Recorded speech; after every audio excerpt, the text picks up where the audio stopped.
ಅಣ್ಣ, ಅತ್ತಿಗೆ. ಬಾ ಸಹೋದರ, ಈಗ ಬಂದೆಯಾ?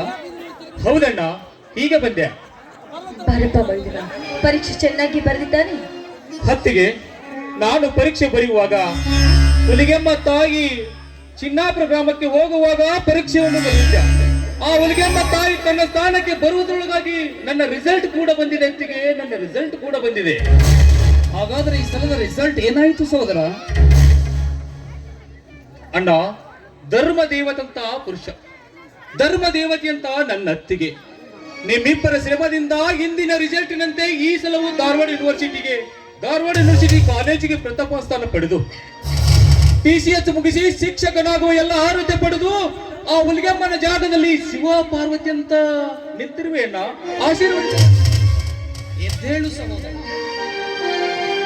ಬಡತನದಲ್ಲಿ ಹುಟ್ಟಿದ ಕುವರ ನೀರಾದರೂ ಕುಬೇರನಾಗುವ ಕಾಲ ಬಂದಾಯಿತು. ಅಣ್ಣ, ಕುಬೇರನಾಗಬೇಕೆಂಬ ದುರಾಲೋಚನೆ ನನಗಿಲ್ಲ. ಕೂಲಿ ನಾಲಿ ಮಾಡಿ ತೊಂಡಾಳ ಗ್ರಾಮದಲ್ಲಿ ಬದುಕುತ್ತಿರುವ 4 ಬಡ ಮಕ್ಕಳಿಗೆ ವಿದ್ಯಾಭ್ಯಾಸ ಕಲಿಸಿ ಅವರ ಆಶೀರ್ವಾದದ ಆರೈಕೆವೇ ನನಗೆ ಸಿರಿ ಸಂಪತ್ತಣ್ಣ, ನನಗೆ ಸಿರಿ ಸಂಪತ್ತು.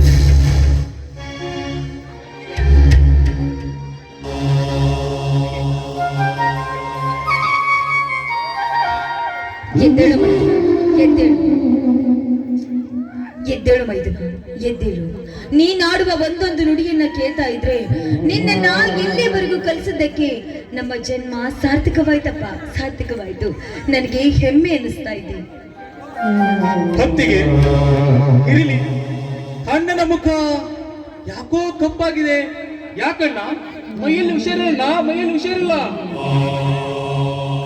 ಹುಷಾರಿದ್ದೇನೆ ಸಹೋದರ.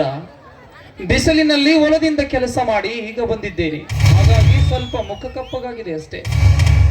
ಹೀಗೋ? ಹಾಗಾದರೆ ಸಿಡಿಗಾಗಿ ಸಿಡಿದಂತ ಶಿವನ ಇಲ್ಲಿ ಬಂದ ಪುಂಡವಲಿ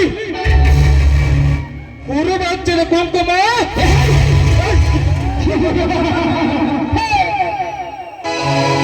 ಜಗಮೆಚ್ಚಿದ ಮಗ